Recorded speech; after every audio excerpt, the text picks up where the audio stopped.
everyone, welcome back to my channel, Sugar Mama TV. If you haven't already subscribed, please make sure you do, because I'm here to motivate you, I'm here to inspire you, and I'm here to educate you on all financial matters so that I can help you create an amazingly happy and healthy financial future.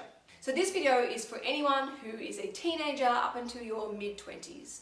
It's my top 5 financial tips for students. Just because you are busy studying for exams, getting assignments done, trying to get great grades, doesn't mean you need to neglect your finances. In fact, quite the contrary. If you can invest just a little bit of time and energy into your finances right now, I promise you, you will never regret it and you'll be laughing in the future.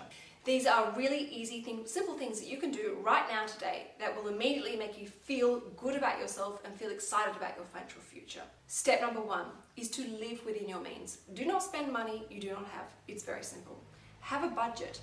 Write down all your living expenses and the money that you've got coming in.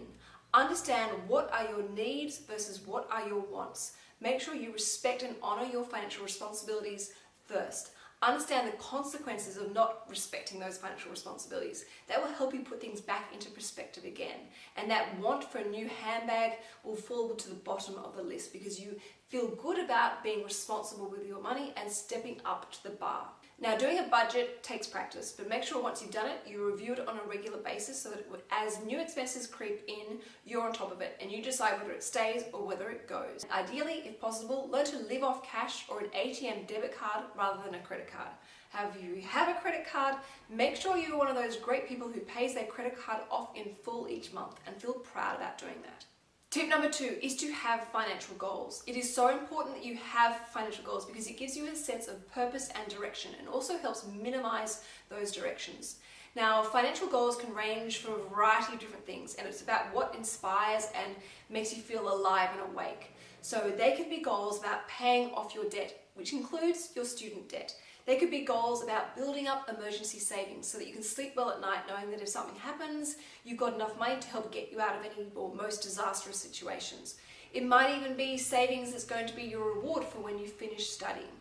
Also, have financial goals about investing. Have financial goals about building up passive income, and even have goals about planning your retirement. Remember, when you have something, set a goal for yourself, it gives you a great sense of focus, determination, and direction. Tip number 3 is actually continuing on from retirement saving. Make sure you spend the time today to set up your retirement savings accounts, whether it be superannuation, 401k plans, pension accounts, or RSA accounts. Wherever you live in the world, make sure you invest the time right now to set these accounts up properly. Ideally, you should have one account because that then minimizes your fees. Secondly, you want to make sure that this money is invested appropriately, appropriate to your risk profile. Generally speaking, the longer the time you've got to invest, thinking that most retirement saving accounts is normally a 40-year period, the more risk you should take. So take that in consideration when you're picking the investments that go within your retirement savings account or superannuation accounts or 401k plans, because this is like your investment portfolio. It's just locked away for your benefit for the future. Also, make sure that you check these accounts on a regular basis. Make sure your employer is putting the right amounts into your account. Make sure you are adding money to it if and when you want to. And also understand how much money you need at the end of the day to be able to retire with the lifestyle that you want and when you want. Get engaged with your retirement goals. Tip number 4 is to start investing. Just because you're a student and you're thinking, oh, that's fine, I'll just wait and start investing when I have a salary, that's actually not the case. You can easily start investing today, and you can invest with as little as $1,000. In fact, if you were to take $1,000 today and invest it, and then every year you just simply added $1,000 each year for 40 years and always reinvested the interest or the income from this for compounding growth opportunities, by the time you're, say, 60 in 40 years' time, you would have over $214,000 invested. Now, that means you've only, of your own money, actually invested $40,000. But because of the value and benefit of compounding interest over the long run, your money's actually worked for you and you've actually earned $173,000. And that's by not physically doing anything. That's getting your money to work for you. So if you're in a position where you have a spare $1,000 and you think you could possibly add $1,000 a year to that investment portfolio, do it today. Now remember, that $1,000 a year isn't that much. Break that up over on a weekly basis or a fortnightly basis and a monthly basis. It's less than $100 a month. You could get rid of the coffees, you could maybe have a quiet weekend once a month. There are lots of different things you can do to come up with that $1,000. And don't forget, you can always do the $1,000 project if that's what you'd like to do. And then tip number 5 is to educate yourself. Find out what is out there to help you get on top of your finances. There are so many amazing websites available. Also, there's a lot of government help.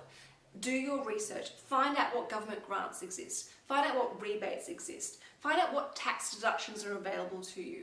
Did you know, for example, in Australia, we have this thing called the co-contribution. If you are earning less than $51,800 a year, you may be entitled to up to $500 co-contribution from our government. All you need to do is put $1,000 into your superannuation account and the government will give you a bonus $500 that goes also into that superannuation account. All these little things really do add up over the long run.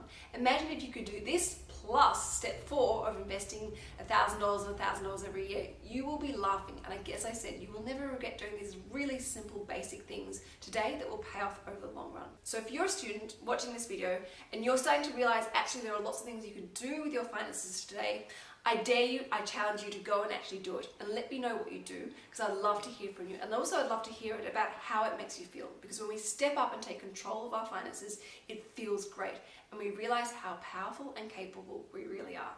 Look, I really hope you've enjoyed this video. Thank you for watching. Subscribe if you haven't already, and I will see you later in the week for Lifestyle Love. Ciao for now.